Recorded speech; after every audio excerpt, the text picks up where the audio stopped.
तो आज की इस वीडियो में कवर करेंगे टाइप्स ऑफ केमिकल रिएक्शन, जो कि वीडियो का सेकंड पार्ट है।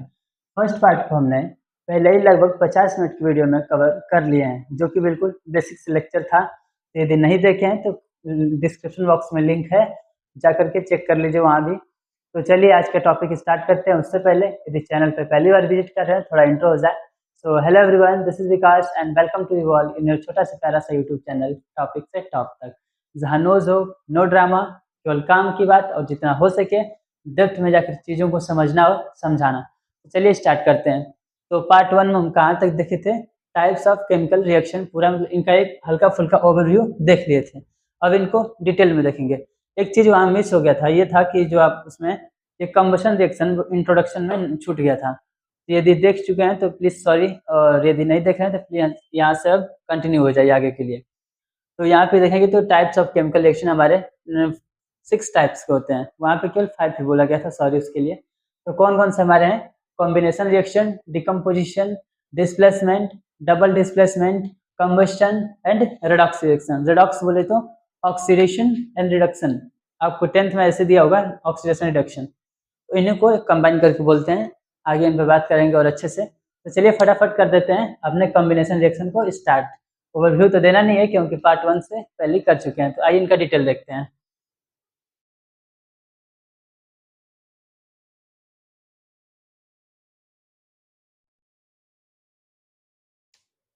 तो कॉम्बिनेशन रिएक्शन में यदि बात करें तो क्या वहाँ पे बात किए थे हम लोग, यहाँ पे रिएक्टेंट जो आपका होता है एक एक से मतलब अधिक होता है, यानी कि 2 या 2 से अधिक रिएक्टेंट होते हैं जिनको कंबाइन करके एक सिंगल प्रोडक्ट का फॉर्मेशन करता है।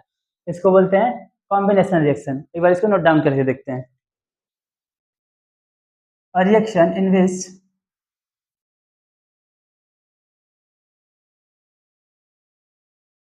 two or more reactants combine together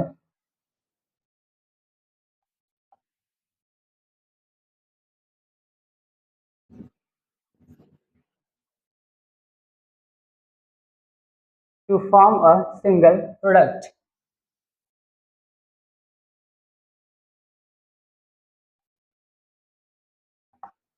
तो ये रहा हमारा, इसके लिए एक्चुअली डेफिनेशन की बात करें देने के लिए, ये हमारा होता है कि इसमें is a type of reaction in which two or more reactant combine together to form a single product. अब रिएक्टेंट प्रोडक्ट तो बात कर ही चुके हैं, तो एक बार इनको देख लेते हैं। यहाँ पे होगा क्या, डायरेक्ट एग्जाम्पल पे आते हैं। तो एग्जाम्पल इसकी बात करें तो हमारा फर्स्ट आता है बर्निंग ऑफ कोल। आइए समझते हैं कैसे इसको फॉलो करता है। फर्स्ट इसको डाल दें बर्निंग ऑफ कोल।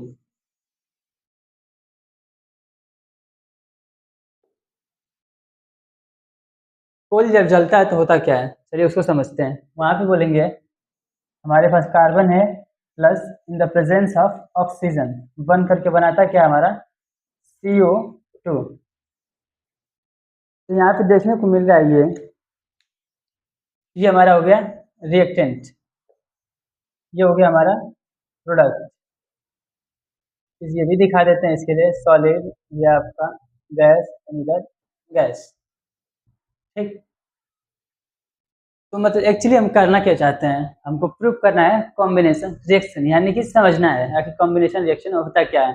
तो बात करें, यहाँ पे बोल रहा है कि reaction in which two or more reactant combine together to form a single product. यहाँ देखें यदि तो हमारे पास कार्बन है और ऑक्सीजन है, क्या कर रहे हैं, कंबाइन कर रहे हैं। तो हो गया ना, टू और मोर देन, अभी बात कर रहे हैं 2 के लिए, कभी 3 4 भी हो सकते हैं।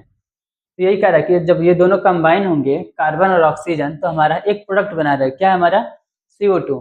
तो ये रहा हमारा कॉम्बिनेशन रिएक्शन। एक और एग्जांपल लेते हैं ताकि आपका कॉन्फिडेंस थोड़ा बूस्ट हो जाए।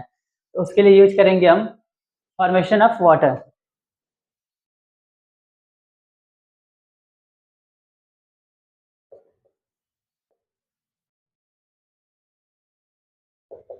अब बताइए वाटर का फार्मूला क्या होता है, उसके बाद ही आप रिएक्शन समझ पाएंगे। तो बोलेंगे H2O। बहुत अच्छा। देखिए वाटर बनता कैसे, तो बोलेंगे हाइड्रोजन और ऑक्सीजन मिक्स होता है, यानी कि रिएक्शन करता है तो हमारा वाटर बनता है। तो ठीक है, ये रहा आपका हाइड्रोजन प्लस ऑक्सीजन, बनेगा क्या हमारा, वाटर, दैट इज H2O। ये हमारा हो गया लिक्विड, ये हो गया हमारा गैस, ये गैस, ठीक। और थोड़ा इनको बैलेंस भी कर देते हैं। बैलेंसिंग तो समझ ही गए हैं। चलिए टाइमर देते हैं, लगा के दिखाइए। आई होप कि लगभग 2 से 3 सेकंड लगा होगा और आप चीज़ों को बैलेंस कर लिए होंगे।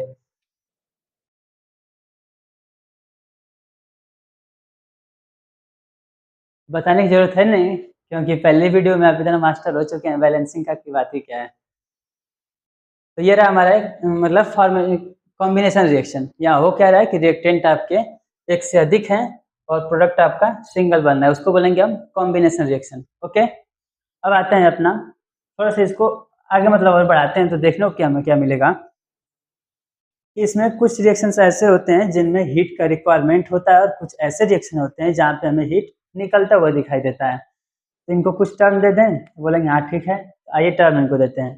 तो एक हमारा होता है एक्सोथर्मिक, इसको ऐसे करते हैं थोड़ा, एक्सोथर्मिक। दूसरा हमारा होता है इंडोथर्मिक।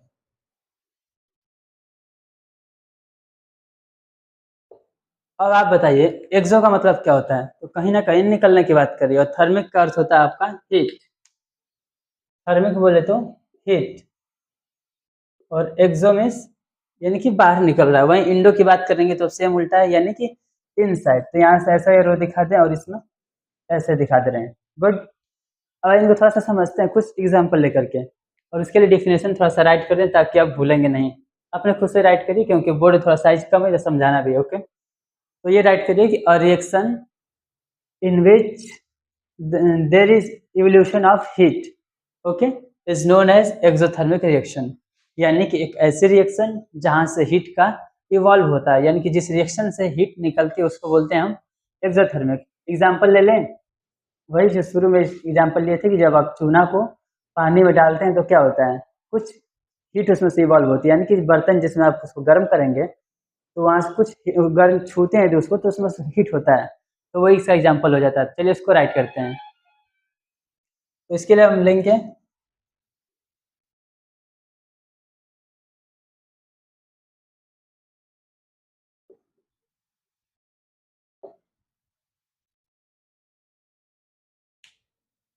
और हीट भी तो है।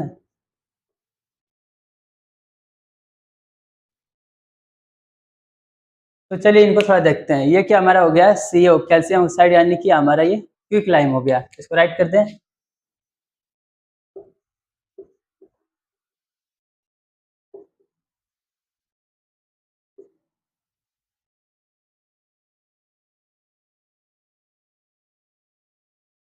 हो क्या रहा है थोड़ा ध्यान से देखिएगा। ये हमारा है क्विक लाइम, यानी कि कैल्शियम ऑक्साइड रिएक्ट कर रहा है किसके साथ, वाटर के साथ। ठीक, बना क्या रहा है हमारा स्लेक लाइन, बोले तो कैल्शियम ऑक्साइड का हाइड्रोक्साइड का ट्वाइस। ठीक, और इसमें ध्यान देने वाली क्या बात है, मेन यहाँ पे हमें हीट भी निकलता हुआ कुछ दिखाई दे रहा है। ये कुछ और नहीं, सीधा सपोर्ट करता है हमारे एक्सोथर्मिक रिएक्शन को। यानी कि एक ऐसा रिएक्शन जहाँ से हमें कुछ हीट का इवोल्यूशन हो, उसे बोलेंगे एक्सोथर्मिक रिएक्शन। ठीक, कुछ और एग्जांपल तो बोलेंगे जो आपका रिस्पिरेशन होता है वो भी आपका एक्सोथर्मिक ही होता है।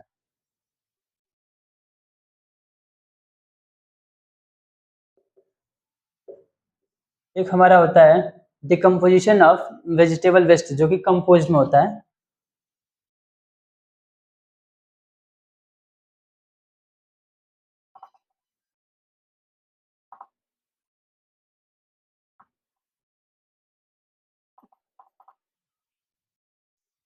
तो ये जो आपका रिस्पिरेशन है ना, इसका मोस्ट इंपॉर्टेंट क्वेश्चन है। यहाँ से या तो आपको MCQ मिलेगा डायरेक्ट, या फिर बोल देगा कि जो आपका रिस्पिरेशन है वो किस टाइप का रिएक्शन है, या फिर इसमें से मतलब एग्जाम्पल में आपको रिस्पिरेशन दिखाना पड़ेगा। ठीक, तो ये रहेगा हमारा 3 ठो एग्जाम्पल हो गया किसका, एक्सोथर्मिक का, जिसमें हीट का इवोल्यूशन होता है। फर्स्ट हमारा है जब क्विक लाइम यानी कैल्शियम ऑक्साइड को वाटर के साथ रिएक्ट कराते हैं तो हमारा स्लेक लाइम बनता है, उसके साथ हमें हीट निकलता हुआ दिखाई देता है। सेकंड आता है respiration.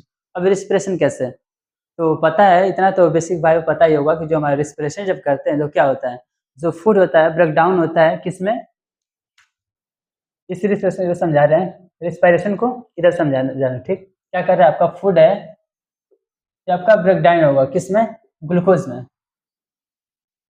In the presence of oxygen क्या बनाता है हमारा एनर्जी।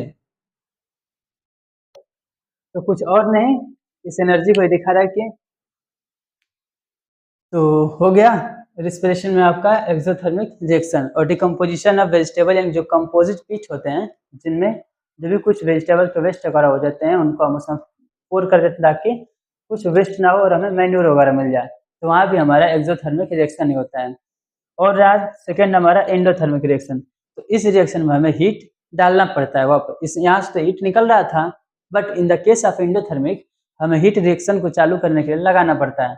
और ऐसे बहुत से एग्जाम्पल हैं जहाँ पे देखें तो हीट लगाते हैं तो हमें अगला प्रोडक्ट मिलता है। तो ये रहा हमारा कॉम्बिनेशन रिएक्शन। वीडियो को पॉज करके नोट डाउन करिए।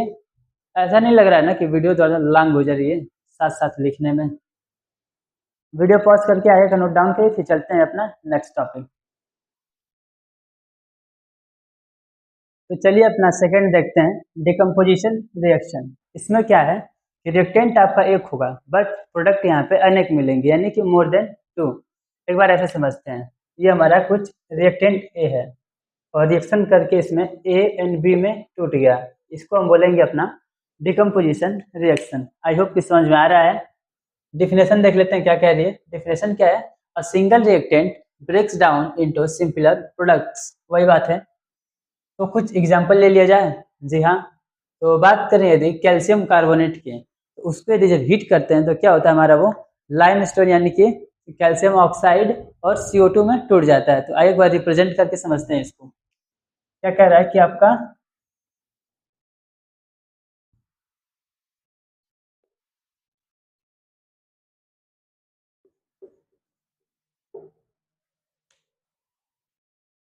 इसको क्या बोलेंगे हम, लाइमस्टोन।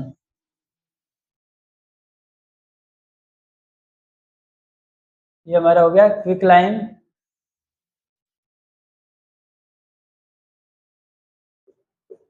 ये हमारा हो गया कार्बन डाइऑक्साइड।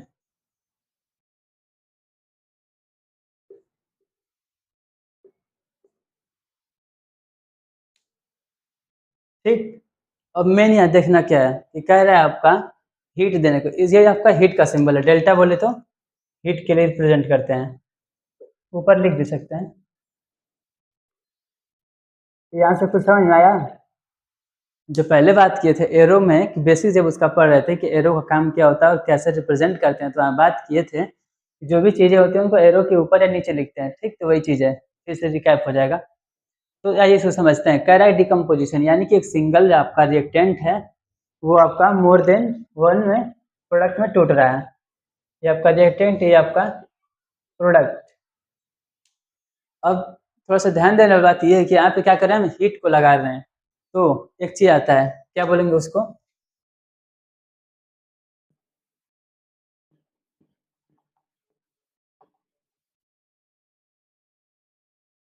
ये क्या हमारा है, थर्मल डिकम्पोजिशन रिएक्शन, इसको समझते हैं।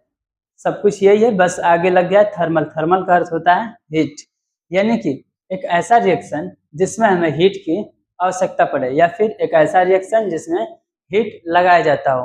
वो आपका एक्सोथर्मिक नहीं, इसकी बात कर रहा है कि जिस रिएक्शन में आपको हीट मतलब दिख रहा हो, वहाँ क्या था कि हीट हमें निकल रहा था, तब वहाँ बोलते एक्सोथर्मिक, और लग रहा था तो एंडोथर्मिक। बट यहाँ क्या है कि इसमें हीट जब लगेगा तो इसको बोलेंगे हम थर्मल डिकम्पोजिशन रिएक्शन। इसके लिए क्या बोले, तो बोलेंगे रिएक्शन इन विच, या फिर इन दिस रिएक्शन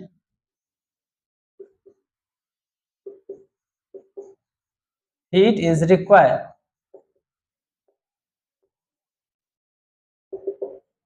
ओके, तो ये होगा हमारा थर्मल डिकम्पोजिशन रिएक्शन। अब कुछ और एग्जाम्पल लिख लेते हैं, जो कि आपका आता है एल्युमिनियम क्लोराइड वाला। तो यहाँ पे नोट डाउन करते हैं, फिर से समझेंगे तोड़ करके।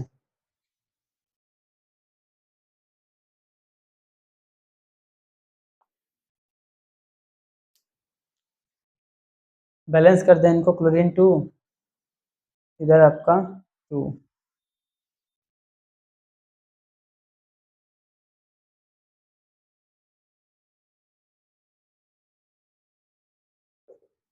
यहाँ होता क्या है, जो आपका सिल्वर क्लोराइड है ना,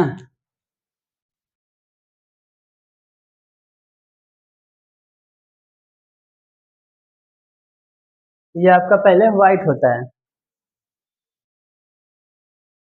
जब ये सनलाइट के साथ रिएक्ट करती है सिल्वर क्लोराइड तो बनता क्या है हमारा सिल्वर और क्लोराइन। क्लोरीन मतलब गैस में ये टूट जाती है। ये आपका गैस हो गया, ये सॉलिड, और ये भी आपका सॉलिड। ये तो हो गया आपका सिल्वर, ये इधर क्लोरीन। बट एक चीज ध्यान देने वाली बात है, क्या है कि ये जो होता है ना, जब सिल्वर क्लोराइड व्हाइट होता है, जब सनलाइट के प्रेजेंस में रिएक्ट करता है तो Ag और Cl2 में टूट जाता है, जो कि कलर इसका क्या हो जाता है आपका ग्रे हो जाता है।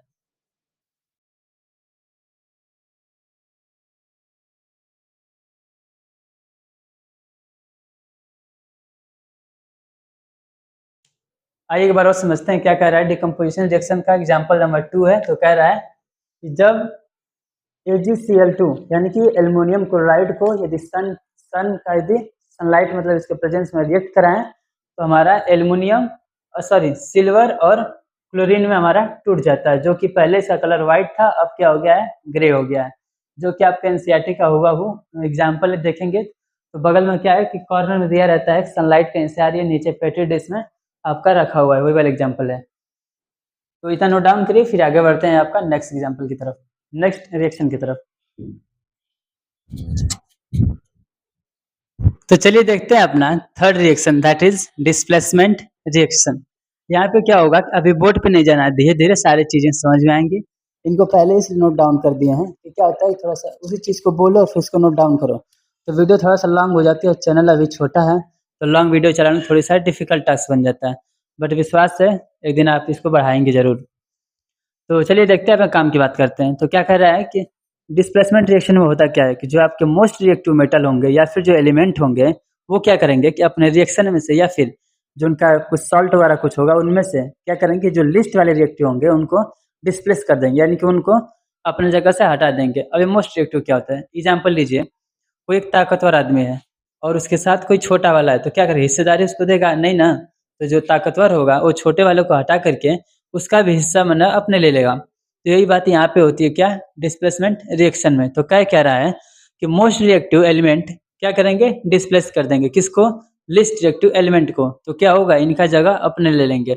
अब बात आती है कि मतलब कैसे पता चलेगा कौन सा रिएक्टिव है कौन सा नहीं रिएक्टिव है, कौन सा ज़्यादा है कौन सा कम है। तो उसके लिए वही अपना रामबाण है, क्या है, रिएक्टिविटी सीरीज आती है। अब ये कुछ नई नहीं है, वही वाली है अपने टीचर्स वाली, तो उनके सम्मान में इसी रिएक्टिविटी सीरीज को फिर से यूज करते हैं। वो क्या है कि इसके लिए ट्रिक क्या है अभी बता दे रहे हैं। क्या है कि केदारनाथ का माली आलू जरा फीके पकाता है ठीक। फिर उसी हाइड्रोजन को यहाँ पे ला दिए हैं थोड़ा सा आपके इजी के लिए। तो ये डबल हाइड्रोजन नहीं है, इतना ध्यान दीजिएगा। क्या कह रहा है, केदारनाथ का माली आलू जरा फीके पकाता हाई कोर्ट है आपका।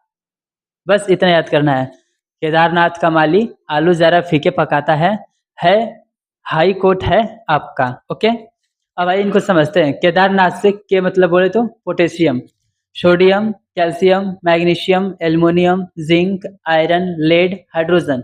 फिर इसी हाइड्रोजन को आपको यहाँ लाया है क्योंकि ट्रिक को अच्छे से बैठाया जा सके। ये हो गया हाइड्रोजन। अब इससे नीचे वाले हैं कौन है, copper, mercury, silver, gold and platinum. अब ये जो हाइड्रोजन से ऊपर वाले हैं ठीक, ये जो होते हैं आपके मोस्ट रिएक्टिव होते हैं, और जो नीचे वाले हो गए आपके लिस्ट रिएक्टिव। तो जब क्वेश्चन आएगा तो ये बस देखना होगा कि कौन सा हाइड्रोजन से ऊपर है कौन सा नीचे है। तो आइए एग्जाम्पल कर लेते हैं, फटाफट आपके कंसेप्ट को करेंगे क्रिस्टल एंड क्लियर। तो फर्स्ट लेते हैं आपका Fe प्लस H2SO4। अब आप बताइए क्या होगा, प्रोडक्ट पहले नहीं बनाते हैं। इधर देखिए सीरीज में क्या हो रहा है, तो बोलेंगे कि हाइड्रोजन जो आपका है ये वाला, इससे ऊपर कौन दिख रहा है आपका, तो बोलेंगे आयरन। ओके, तो बोल सकते हैं ना कि आयरन जो आपका है मोस्ट रिएक्टिव है एज कंपेयर टू हाइड्रोजन। तो यहाँ से कहेंगे कि इसका जगह क्या हाइड्रोजन का जगह आयरन ले सकता है, तो बोलेंगे यस। क्यों, क्योंकि आपका जो आयरन है वो मोस्ट रिएक्टिव है, तो इसको कर सकते हैं ऐसे, इसका जगह इसको दे दे रहे हैं, तो बोलेंगे FeSO4 प्लस H2। ओके, ये हो गया हमारा रिएक्टेंट, यानी ये हो गया हमारा प्रोडक्ट। कितना इजी रहा, कुछ और करें, ठीक। सेकेंड लेते हैं आपका जिंक प्लस कॉपर सल्फेट ले लें या फिर आयरन ले लें? चलिए कॉपर ले लेते हैं। अब बताइए प्रोडक्ट क्या बनेगा? हमारे पास है जिंक और उसके पास कॉपर सल्फेट को आपस में मतलब रिएक्ट करा रहे हैं तो क्या बनेगा? तो आइए रिएक्टिविटी सीरीज से समझते हैं। रटना तो है नहीं। तो क्या दिख रहा है आपको? जिंक कहाँ है? यहाँ है। ये रहा हमारा हाइड्रोजन। अब कॉपर कहाँ है? यहाँ है। तो बोलेंगे जो कॉपर आपका है हाइड्रोजन से नीचे है, वहीं जो जिंक है हाइड्रोजन से ऊपर है। तो कौन रिएक्टिव हुआ? तो बोलेंगे जिंक। तो ठीक है, जिंक को उसका स्थान दे दे रहे हैं तो बनेगा क्या हमारे पास? Zinc sulphate ZnSO4 plus copper. तो मेन ध्यान हमें क्या देना है यहाँ पे कि ये जो नाम क्या है, डिस्प्लेसमेंट रिएक्शन, यानी कि कहीं ना कहीं चीजों को डिस्प्लेस कर दे रहे हैं। तो यही हो रहा है यहाँ पे आपका जो आयरन था ये ज्यादा रिएक्टिव था किससे? हाइड्रोजन से। तो इसको डिस्प्लेस करके अपने बना लिया आयरन सल्फेट और हाइड्रोजन आपका प्रोडक्ट हो गया। वहीं बात करें इसमें जिंक सल्फेट में तो क्या हो रहा है कि आपका zinc as compare to copper ज्यादा रिएक्टिव था, तो इसलिए कॉपर को डिस्प्लेस करके उसका जगह अपने ले लिया। अब एक और रिएक्शन कर लेते हैं, किसके साथ? जिंक का करेंगे HCl हाइड्रोक्लोरिक एसिड के साथ, जेड Zn प्लस HCl। अब बताइए तो बोलेंगे फिर तो वही चीज़ है, हाइड्रोजन से ऊपर है तो रिप्लेस करके उनको प्रोडक्ट बना देगा, कोई बात नहीं। तो क्या होगा हमारा? ZnCl2 plus H2। अब इनको थोड़ा सा बैलेंस कर देते हैं। यहाँ पे कितना हाइड्रोजन? 2 है। यहाँ पे क्लोरीन 2, ठीक है। यहाँ पे जिंक 2, हो गया। तो ये रहा हमारा डिस्प्लेसमेंट रिएक्शन, यानी कि जो मोस्ट रिएक्टिव होंगे वो लिस्ट वालों को अपने रिएक्शन या फिर साल्ट से उनको रिप्लेस करके उनका जगह अपने ले लेंगे। अब ये कैसे पता चलेगा? तो उसके लिए आपके पास रिएक्टिविटी सीरीज है केदारनाथ कमाली आलू जरा फीके पकाता है हाई कोर्ट आपका। ओके। और कुछ ऐसे रिएक्शंस आपको पेपर में देखने को मिल जाएंगे और उसमें से देख लीजिएगा एज कम रिएक्टिविटी सीरीज से कि कौन सा ज़्यादा रिएक्टिव है। तो जो ज़्यादा रिएक्टिव होगा उनको लिस्ट रिएक्टिव वाले के साथ रिप्लेस करा दीजिएगा और अपना प्रोडक्ट बन जाएगा। इजी से था, बस पता नहीं क्यों लोगों को डिफिकल्ट लगता है। अब आते हैं अपना फोर्थ की तरफ।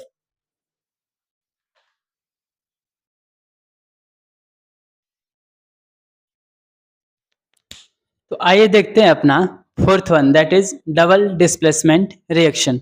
इसमें क्या होता है? अब तक देखे हैं कि जो आपके आयंस हैं एक के साथ दूसरा, मतलब जो रिएक्टिव वाला था मोस्ट, वो आपका लिस्ट वाले को डिस्प्लेस कर दे रहा था। बट यहाँ क्या है कि डबल डिस्प्लेसमेंट आ गया, यानी कि 2 बार यहाँ पे होने वाला है। तो यहाँ पे कहेंगे क्या कि जो आयंस होंगे रिएक्टेंट स्पीसीज के, वो आपके आपस में एक्सचेंज कर जाएंगे और नया प्रोडक्ट का फॉर्मेशन बना देंगे, यानी कि एक का स्थान दूसरा, दूसरे का दूसरा, क्रिस क्रॉस। आइए समझते हैं एग्जाम्पल के साथ। पहले डेफिनेशन क्या कर रही है? The exchange of ion between the reactant.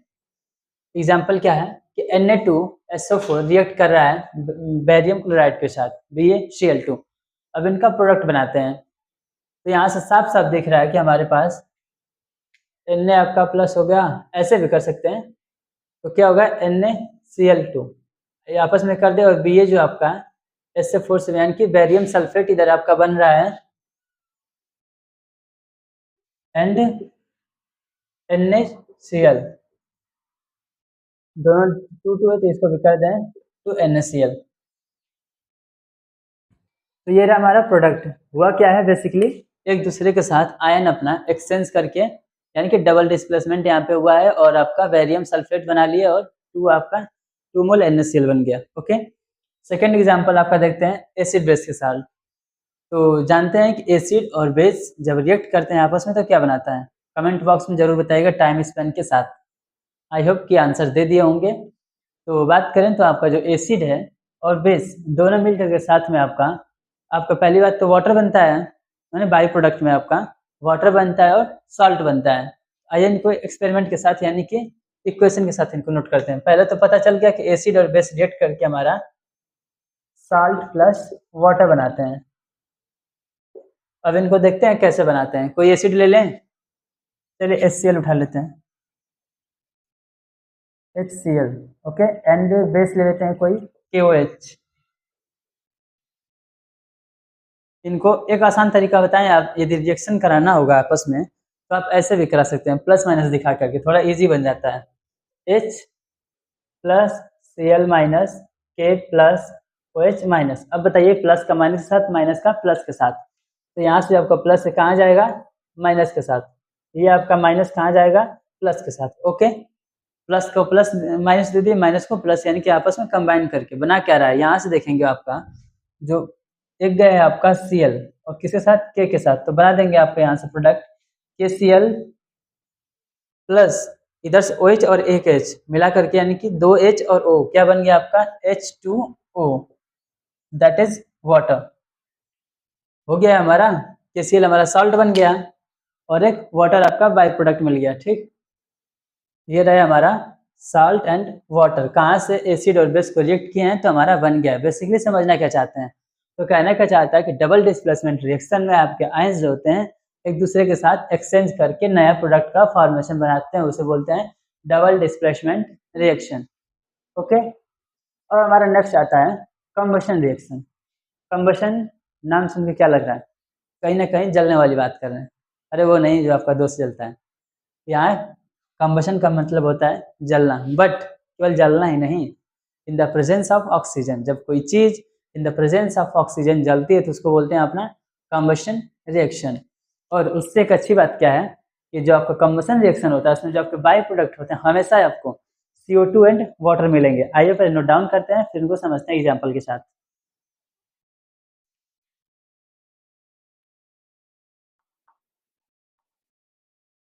इसके लिए डिफिनेशन क्या दे दें, बोलेंगे कि anything that Burns in the presence of oxygen is called combustion reaction.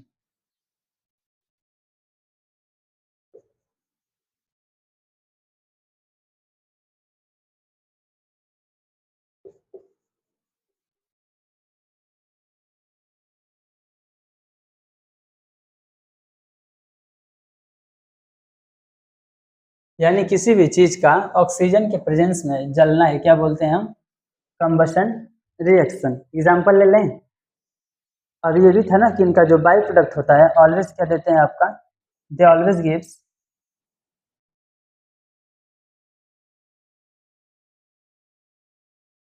क्या देंगे आपका CO2 and water as by product.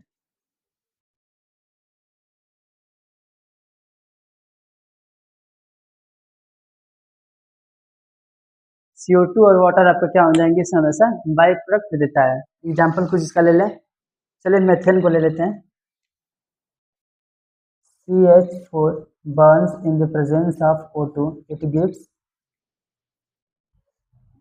CO2 and water. तो ये रहा हमारा कंबशन रिएक्शन, यानी कि कोई भी चीज जब in the presence of oxygen जलती है तो उसको क्या बोलेंगे, कंबशन रिएक्शन। और इसका बाई प्रोडक्ट हमेशा हमेशा क्या देगा, CO2 एंड वाटर।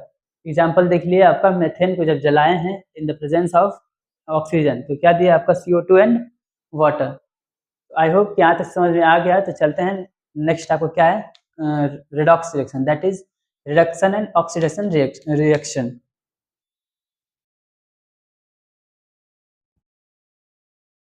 तो चलिए करते हैं अपना सबसे last reaction, that is oxidation and reduction reaction. तो जब इंट्रोडक्शन की हम लोग बात किए थे पार्ट फर्स्ट में, तो ओवरव्यू देख लिए थे वहाँ पे, आइए एक बार उसको नोट डाउन करेंगे फिर समझेंगे। अभी बोर्ड पे ज़्यादा ध्यान नहीं देना है, एक एक करके सारी चीज़ें समझ में आएंगी।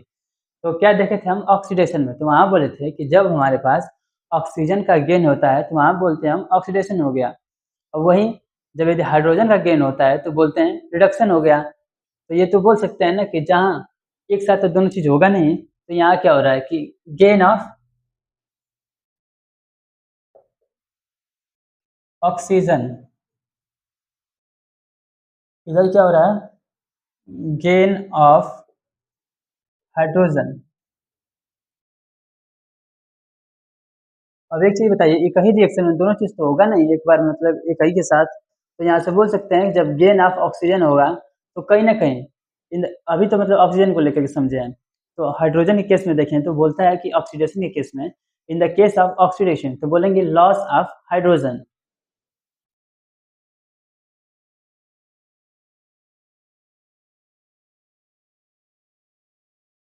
यहाँ क्या हो जाएगा हमारा, लॉस ऑफ ऑक्सीजन। अभी जो थोड़ा सा क्लास 11th में आप आएंगे हायर क्लासेस में, तो ये चीज़ें थोड़ा सा और इजी हो जाएंगे। ऑक्सीडेशन रिडक्शन इसके ऊपर एक पूरा अच्छा खासा चैप्टर है केमिस्ट्री में। यदि साइंस लेना होगा तो मजा आएगा। तो समझते हैं ऑक्सीडेशन होता क्या है। तो ऑक्सीडेशन में आपका क्या होगा कि लॉ गेन ऑफ ऑक्सीजन होगा। तो वहीं in the case of hydrogen, आपका हाइड्रोजन यहाँ से रिमूव होगा, तो उसको बोलेंगे ऑक्सीडेशन। अब सेम इसी को उल्टा पलट दीजिए तो हो जाएगा हमारा रिडक्शन। रिडक्शन बोले तो gain of hydrogen and removal of oxygen.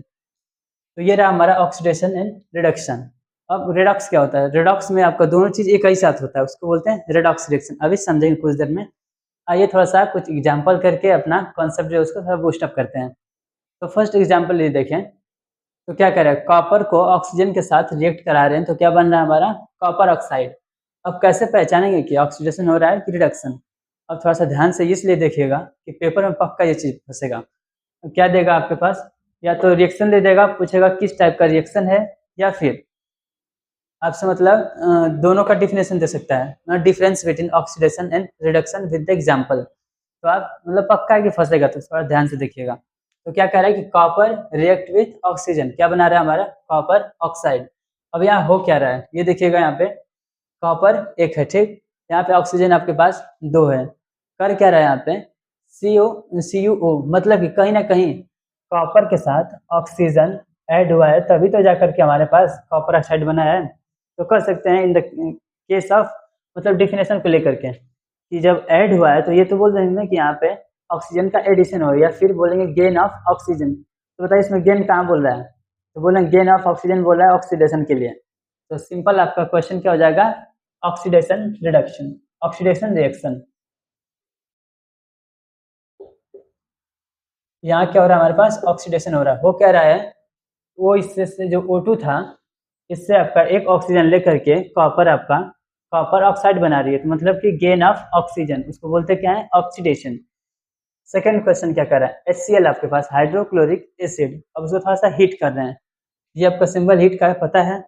तो कर क्या रहा है यहाँ पे, और टूट क्या रहा है, जब HCl को आप हीट करते हैं तो आपका हाइड्रोजन और क्लोरीन में टूट जाता है। तो यहाँ थोड़ा ध्यान दीजिएगा, हाइड्रोजन कितना था एक, क्लोरीन Cl, ठीक, मतलब पहले आपका कंबाइन थे, और इधर क्या हो गया हाइड्रोजन और Cl मतलब टूट गया। तो यहाँ से कह रहा है कि यहाँ पे कहीं ना कहीं हाइड्रोजन को ही अपना लॉस कर दिया, ठीक, हाइड्रोजन लॉस हुआ है तभी तो जाके यहाँ पे क्लोरीन बच रहा है। तो जो लॉस ऑफ हाइड्रोजन क्या बोलते हैं, इधर देखिए, gain of oxygen, gain of hydrogen, gain of oxygen, loss of hydrogen, कहाँ मिल रहा है ऑक्सीडेशन के केस में। तो बोलेंगे ये भी हमारा ऑक्सीडेशन है। ऑक्सीडेशन क्यों, क्योंकि यहाँ पे हाइड्रोजन को लॉस किए हैं। जरूरी नहीं कि बार बार ऑक्सीजन को ही गेन करें, क्योंकि डिफिनेशन दोनों केस में है, हाइड्रोजन के भी और ऑक्सीजन के भी। तो हो गया हमारा कुछ एग्जाम्पल, समझ में आ रहा है कि नहीं कमेंट में जरूर बताइएगा। नेक्स्ट एग्जाम्पल चलते हैं अपना, कुछ कॉपर ऑक्साइड है और रिएक्ट कर रहा है हाइड्रोजन से, बना क्या रहा है हमारा, अभी ध्यान नहीं देना रिएक्शन पे, बस देखना प्रोडक्ट बना क्या रहा है, उसके हिसाब से आगे बात करेंगे। तो कॉपर ऑक्साइड है हमारी और रिएक्ट कर रही है हाइड्रोजन के साथ, तो क्या बन रहा है कॉपर अलग और वाटर अलग। तो यहाँ से थोड़ा ध्यान दीजिएगा, क्या था हमारे पास कॉपर और ऑक्सीजन एक साथ थे, ठीक। अब प्रोडक्ट में क्या दिख रहा है, प्रोडक्ट में दिख रहा है कि कॉपर टूट गया और वाटर में, कॉपर अलग वाटर अलग, तो कह देंगे कि यहाँ से कहीं ना कहीं हमारा ये ऑक्सीजन लॉस हुआ है, ठीक। तभी तो जाके यहाँ पे कॉपर अलग दिख रहा है आपका, और इसके साथ रिएक्ट करके वाटर बना लिया। तो लॉस ऑफ ऑक्सीजन क्या बोलते हैं, बोलेंगे रिडक्शन। बहुत अच्छी बात।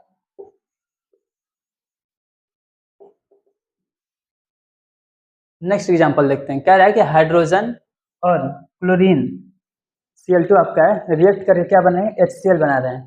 तो देखिए क्या हो रहा है, प्रोडक्ट में हमारे पास H और Cl दोनों साथ में है, ये कहीं ना कहीं हाइड्रोजन इसके साथ जा करके मतलब कोलेबरेट कर रहा है, तब जाके हमारे पास Cl मिल रहा है। तो क्या बोलेंगे इसको, क्लोरीन आपका हाइड्रोजन को गेन कर ली, हाँ, तो गेन ऑफ हाइड्रोजन क्या बोलते हैं, रिडक्शन।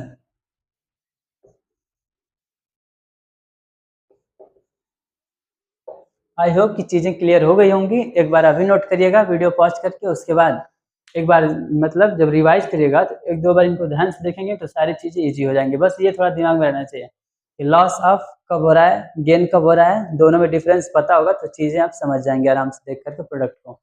और पेपर में आपको ये रिएक्शन देगा पक्का। अब आते हैं रिडॉक्स रिएक्शन। रिडॉक्स में यानी कि ऑक्सीडेशन और रिडक्शन एक ही साथ होने वाला है यहाँ पे। तो एक कोई एग्जांपल उठाएं, क्या बोल रहा है आपका, कॉपर ऑक्साइड है और किसके साथ रिएक्ट कर रहा है, हाइड्रोजन के साथ। बना क्या रहा है हमारे पास, कॉपर और वाटर। थोड़ा सा ध्यान इधर दीजिएगा, क्या कर रहा है यहाँ पे, कॉपर है, कॉपर के साथ हमारे पास क्या है, ऑक्सीजन है। और इधर क्या बन रहा है, केवल कॉपर। ऑक्सीजन कहाँ गया, तो बोलेंगे निकल गया, तो loss of oxygen. Loss of oxygen बोलेंगे यहाँ पे कहीं ना कहीं इसके साथ रिडक्शन हो रहा है। ऑक्सीजन यहाँ से केवल टूट ही जा रहा है, यहाँ से ऑक्सीजन। अब टूट के क्या करेगा, वाटर के साथ कंबाइन हो गया। तो यहाँ से जब देखेंगे तो क्या करे, ऑक्सीजन आपका लॉस कर रहा है। लॉस बोलेंगे तो यहाँ पे रिडक्शन हो गया। वही इधर थोड़ा देखिएगा, वाटर है और H2 है हाइड्रोजन, और उसके साथ O2 कंबाइन कर रही है। यानी कि इधर देखिएगा वाटर जब बन रहा है कैसे बना है, हाइड्रोजन और ऑक्सीजन कहीं ना कहीं कंबाइन हुआ था, यानी कि ऑक्सीजन यहाँ पे गेन हुआ है। तो गेन ऑफ ऑक्सीजन क्या बोलते हैं, रिडक्ट ऑक्सीडेशन। तो एक ऐसा रिएक्शन जिसमें दोनों चीजें हमें देखने को मिल गई, ऑक्सीडेशन और रिडक्शन साथ ही में, तो उसको बोलते हैं रेडॉक्स रिएक्शन। ये शायद आपके 10th लेवल में थोड़ा सा एक्स्ट्रा चीज था, तो कुछ बचा नहीं आपके एनसीईआरटी को देखें तो। अब चलते हैं अपना चैप्टर का सबसे लास्ट टॉपिक, और वीडियो की भी सबसे लास्ट टॉपिक क्या हमारी है, रेंसिडिटी और कोरोजन, और जो आपका रस्टिंग आता है तो उसको अभी देखेंगे। तब तक कितना वीडियो पॉज करके स्क्रीनशॉट ले लीजिए या फिर राइट कर लीजिए, आगे बढ़ते हैं फिर। तो अब जो पढ़ेंगे आपका कोरोजन, रेंसिडिटी एंड आपका रस्टिंग, ये सब के सब आप ऑक्सीडेशन और रिडक्शन रिएक्शन के ही कुछ इफेक्ट हैं। तो फर्स्ट पढ़ते हैं अपना कोरोजन। कोरोजन क्या होता है कि जब कोई मेटल कोरोड कर जाए, यानी कि उससे पहले थोड़ा रस्टिंग समझते हैं। तो रस्टिंग हमारा क्या है कि जब ये केवल केवल मेटल के लिए यानी कि आयरन के लिए रस्टिंग यूज होता है, बाकी सब के लिए आप कोरोड या कोरोजन यूज कर सकते हैं। अभी बात कर रहे हैं तो रस्टिंग क्या होता है। आप पहले बताइए, जब मेटल्स को यानी कि जो आयरन होता है जब उसको नया नया खरीदते हैं तो क्या होता है, बोलेंगे उस पर शाइनी लस्टर होती है, सिल्वरी व्हाइट कलर का दिखता है आपका। बट वही आयरन जब कुछ दिन बाद मॉइस्चर के कंटेक्ट में आ जाता है या फिर कुछ दिन पुराना हो जाता है, ऐसा ही उसको रख दीजिए कहीं, तो क्या होता है उसमें ब्राउन कोटिंग आ जाती है। अब उसकी साइन वो पहले वाली नहीं रह गई, तो हुआ क्या है वहाँ पे, तो बोलेंगे कि आपका जो आयरन है ऑक्सीजन के साथ रिएक्ट कर गया। अब वो केवल ऑक्सीजन तो था नहीं, जरूर से मॉइस्चर एयर में ऐसे भी। तो जब आपका जो मेटल है वो मॉइस्चर के साथ रिएक्ट करता है तो बनाता है हमारा रस्ट, यानी कि जंक बनाता है। और इस प्रोसेस को क्या बोलते हैं, रस्टिंग बोलते हैं। और ये हमारा होता कैसा है, एक ब्राउन कलर का कोटिंग होता है। इसका थोड़ा सा और देखिए यदि, तो कोरोजन इसको बोलते हैं क्या है, आपका आयरन प्लस ऑक्सीजन। अब ऑक्सीजन है तो मॉइस्चर में होगा, यानी कि थोड़ा बहुत वाटर होता है, तो इसमें कुछ वाटर आ गया। अब ये बनाता है हमारा Fe2O3, यानी कि यही हमारा रस्ट का फार्मूला है। अभी आपसे पूछ भी सकता है कि रस्ट का मतलब फार्मूला क्या होता है, तो बोल देंगे Fe2CO3, Fe2O3। ओके, यानी ये बना कैसे है, ऑक्सीजन यानी कि उसमें कुछ मॉइस्चर था यानी कि वाटर था, उसके साथ जब आयरन आपका रिएक्ट किया है तो आपका रस्ट बना है। उस प्रोसेस को बोलते हैं रस्टिंग, और जो बना है उसको रस्ट बोलते हैं, जो कि ब्राउन कलर का होता है। अब कोरोजन क्या होता है, तो अब तक रस्ट जो था केवल आपके आयरन के लिए था। अब कोरोजन क्या है, कुछ अदर मेटल भी होते हैं, जैसे मान लें गोल्ड, सिल्वर, कॉपर। गोल्ड आपका होता है बहुत कम रिएक्ट करता है। बात करें यदि कॉपर की और सिल्वर की, तो आप देखेंगे जो आपका सिल्वर होता है, चांदी, ज्वेलरी सुगारी, वो देखेंगे कुछ ब्लैक हो जाता है रखे रखे। घर में पता करिएगा, जो ज्वेलरी होती है आपकी, यदि रख दें कुछ दिन ऐसे ही तो आपका ब्लैक कोटिंग उस पर आ जाती है। वो कुछ और नहीं, वही आपका एयर के साथ रिएक्ट करके आपका ब्लैक कोटिंग आ जाती है, यानी सिल्वर के साथ। इसको ऐसे राइट कर सकते हैं, कहीं जगह भी तो नहीं है, ठीक है। सिल्वर एंड प्लस O2 क्या बनाएंगे हमारा, ब्लैक। नोट डाउन करिए, even silver react with oxygen, when silver react with oxygen it converts blackish color, यानी कि ब्लैक हो जाती है। और इसको बोलते हैं क्या है, कोरोजन, यानी कि क्रोड हो जाती है जो होता है उसको बोलते हैं क्रोड। और इस प्रोसेस को क्या बोलते हैं, कोरोजन बोलते हैं। ओके, और यही केस होता है हमारे कॉपर के साथ। तो कॉपर हमारा ब्लैक न होकर के, कॉपर हमारा ब्लैक न होकर के ग्रे कलर का हो जाता है। ये भी कैसे होता है कि जब कॉपर आपका ऑक्सीजन से रिएक्ट करता है तो आपका ग्रे कलर का हो जाता है। इसको बोलते हैं कोरोड होना और इस प्रोसेस को बोलते हैं कोरोजन बोलते हैं। आई होप कि यहाँ तक क्लियर है। अब आते हैं कुछ इसका इफेक्ट और प्रिवेंशन देखते हैं। ज़्यादा एनसीईआरटी में डेप्थ नहीं गया तो थोड़ा बहुत ओवरव्यू देख लेते हैं। तो इफेक्ट क्या होता है? तो हमारे जो ज्वेलरीज वगैरह होती हैं सिल्वर से देखें तो खराब हो जाती हैं। वहीं कॉपर की बात करें तो वो भी अपना, जैसे यदि कॉपर का वायर बनाए तो अपना वो कंडक्टिंग अब वो चीज़ नहीं रह जाएगा और उसका साइन वगैरह सब कुछ डल हो जाता है। यानी बोले तो साफ साफ मेटल्स अपनी प्रॉपर्टी को लॉस कर देते हैं। और आयरन की देखें तो ये तो पूरा पूरा उसका वेट भी कम कर देता है। तो ये भी एग्जाम क्वेश्चन आ जाता है कि जब आयरन पर रस्ट लगता है तो क्या होता है। ओके, फिर आता है हमारा प्रिवेंशन। अब इनको प्रिवेंशन कैसे करें, यानी कि इसको बचाव कैसे करें। तो ज़रूरी है कि इसको मॉइस्चर से इसको दूर रखें। तो इस पर गैल्वेनाइजेशन या फिर कुछ और सारे प्रोसेस लगाते हैं, जैसे जिंक इस पर कोटिंग कर देंगे, कुछ ऑयल मोबिल ग्रीस ये सब चीज़ें मतलब इसको लगा सकते हैं या फिर उस पर पेंट कर सकते हैं, जिससे हम इसको डायरेक्ट मॉइस्चर के कंटेक्ट में आने से बचा सकते हैं और जिससे हमारा जो मेटल होगा वो कोरोड या फिर रस्ट उस पर नहीं जमेगा। अब आते हैं हमारी रेंसिडिटी। हाँ, रेंसिडिटी। रेंसिडिटी क्या होता है? आपने ये तो देखा होगा ना कि जब कभी फूड को कुछ देर के लिए छोड़ दें, देर नहीं मतलब कुछ दिन के लिए, तो क्या होता है उसमें से एक अजीब स्मेल आती है और उसका जो भी कुछ टेस्ट हो रहा था सब कुछ खराब हो जाता है। इसको देखने को ये मिलेगा कि कोई चीज़ यदि फ्रिज में रख दें या फिर मान लीजिए कोई चिप्स आप ला रहे हैं, ठीक, उसको खोल करके रख दीजिए 2-3 दिन के लिए, भूल गए हैं बैग में रख के। अब क्या करेंगे, जाएंगे, अब खाने की बात आती है तो क्या होगा, थोड़ा बहुत कुछ कड़ू लगेगा और वो उसमें अब टेस्ट नहीं रह जाएगा। उसका जो क्रिस्पी नेचर वो तो अलग से ख़त्म हो गया। बाद में उसको क्या देखेंगे कि अब वो जो पहले वाला टेस्ट था उसका स्मेल स्पाइसी वो सब कुछ ख़त्म हो जाएगा। बोले तो अपनी प्रॉपर्टी को लूज़ कर देता है। वो कैसा होता है? वो भी आपका ऐसा ही होता है। तो आइए देखते हैं क्या कह रहा है। व्हेन फैटी या फिर ऑयली चीज़ जो भी कुछ होता है, when fatty oil are oxidise they become rancid and their smell and taste are change. बात वही है कि जब ऑयली चीज़, मोस्ट ऑफ द ऑयली चीज़ों को ही देखते हैं तो क्या होता है आपका, यदि उनको छोड़ दें कुछ देर के लिए, मैं कुछ दिनों के लिए, तो क्या होता है उनका टेस्ट और स्मेल वो सब कुछ अपनी प्रॉपर्टी को लॉस करके होते हैं। अब वो खाने योग्य नहीं रहते हैं। तो इनको प्रिवेंशन कैसे करें? अब बोलोगे हमारा चिप्स खोल देते हैं तो खराब हो जाता है, तो इतने दिनों तक पैकेट में रहता कैसे है? तो भाई उसके लिए आप उसको टाइट पैक करिए जिससे कि आपको डायरेक्ट मॉइस्चर या फिर एयर का कांटेक्ट ना हो। और दूसरी चीज़ क्या है कि उसमें नाइट्रोजन गैस भरा होता है। वही नेक्स्ट पॉइंट कह रहा है, keep food in air tight container. And next क्या कह रहा है, nitrogen gas filled in chips. वही आपके चिप्स में या फिर खाने वाली चीज़ों के अंदर जो पैकेट वाले आती हैं उनमें हमारा नाइट्रोजन गैस फिल होता है। तो वीडियो को पॉज करके इधर नोट डाउन करिए।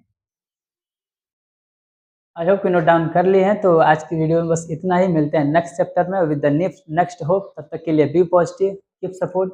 और हाँ, लाइक सब्सक्राइब आपके हाथ में करिए नहीं करिए, बट कमेंट में ज़रूर बताइएगा कंटेंट कैसा रहा और इम्प्रूवमेंट क्या करना है।